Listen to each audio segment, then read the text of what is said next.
pertama menunjukkan tahun, yaitu dari tahun 2020 sampai tahun 2024. Kolom pertama menunjukkan triwulan dalam satu tahun, yaitu triwulan 1 sampai triwulan 4. Pada tahun 2020, total semuanya menjadi 196. Pada tahun 2021 totalnya 121, 125. Pada tahun 2022 menjadi 123, 257.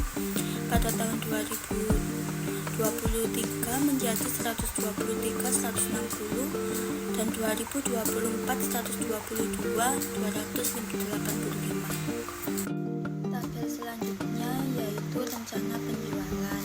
Pada tabel pertama berisikan bulan yang menunjukkan bulan Januari sampai bulan Desember.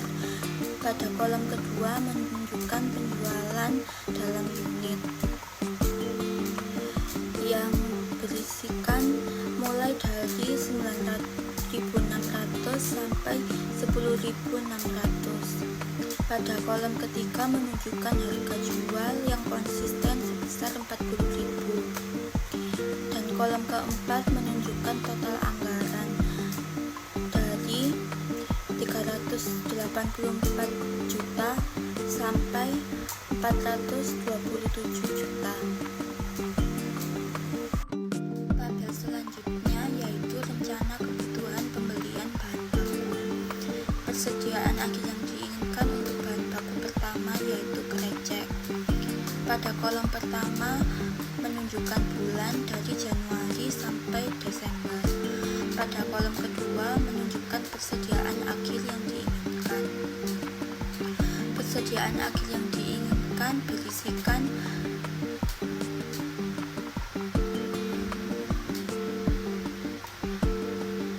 dengan mengkalikan jumlah unit dikali dengan 20%, yaitu persediaan akhir yang diinginkan, dan 1, yaitu 1 bal sama dengan 1 kg krecek dengan total 2.139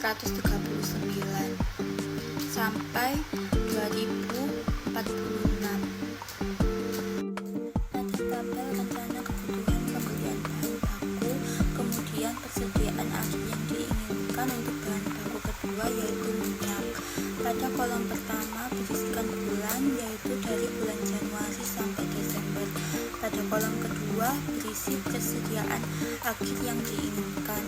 Di persediaan akhir yang diinginkan dihitung berdasarkan mengalihkan jumlah unit dikalikan dengan 20% dan kemudian 0,34 dari kiranya 1 bal membutuhkan 0,34 liter minyak, yaitu sama dengan 727,3 sampai 695,6.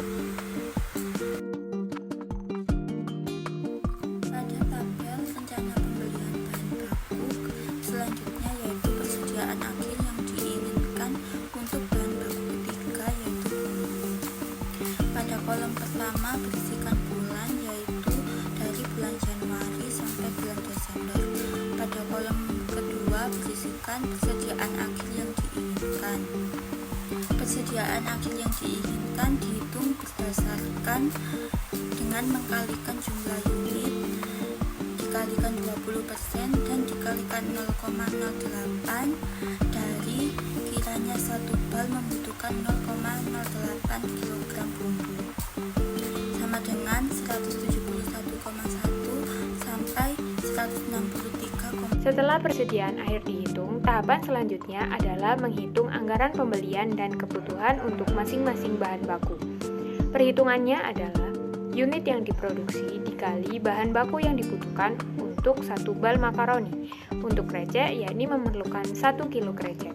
Kemudian didapatkan kebutuhan produksi, kemudian ditambahkan dengan persediaan akhir yang diinginkan, dan dikurangi persediaan awal yang sudah didapatkan dari persediaan bulan kemarin.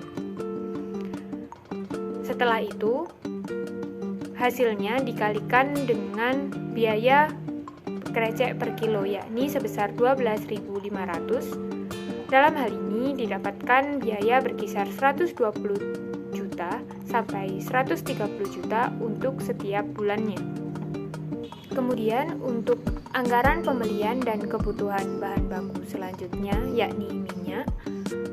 Kebutuhan produksi untuk satu bal makaroni membutuhkan 0,34 liter minyak. Dalam hal ini, untuk satu bulan produksi dibutuhkan sekitar 3.500 liter minyak dengan biaya sekitar 50 hingga 60 juta. Yang ketiga, bahan baku bumbu. Untuk kebutuhan satu bal makaroni membutuhkan 0,08 kg bumbu yang biayanya setiap bulan berkisar 20 hingga 25 juta.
Kemudian perencanaan selanjutnya adalah perencanaan anggaran biaya overhead yang terdiri atas depresiasi bangunan, kemudian perawatan mesin, yakni 3 mesin, mesin penggorengan, mesin pemberian bumbu, dan mesin pengemasan, yang masing-masing per tahunnya membutuhkan biaya 640.000, 1.200.000, dan 10.500.000. Selanjutnya ada biaya listrik dan air, yakni 700.000 per bulan, dan biaya pengemasan 63 juta per bulan. yang totalnya yakni sekitar 807.990.000 atau jika dibebankan pada setiap satu bal makaroni sebesar Rp6.607. Dari biaya bahan baku langsung, tenaga kerja langsung, dan overhead yang dianggarkan, didapatkan hasil harga pokok produksi untuk setiap bulannya mencapai 280 juta hingga 302 juta per bulan. Yang terakhir, dari anggaran-anggaran yang telah dihitung sebelumnya, didapatkan proyeksi laba untuk Anijaya di tahun 2024. Hal ini diperoleh dari penjualan dikurangi harga pokok produksi, didapatkan laba kotor, kemudian dikurangi pajak yang dibayarkan setiap bulan, dan didapatkan laba bersih untuk setiap bulan. Di tahun 2024, diproyeksikan Anijaya Malang akan memperoleh omset sebesar Rp4.991.400.000, kemudian dengan laba bersih sebesar Rp1.464.154.018.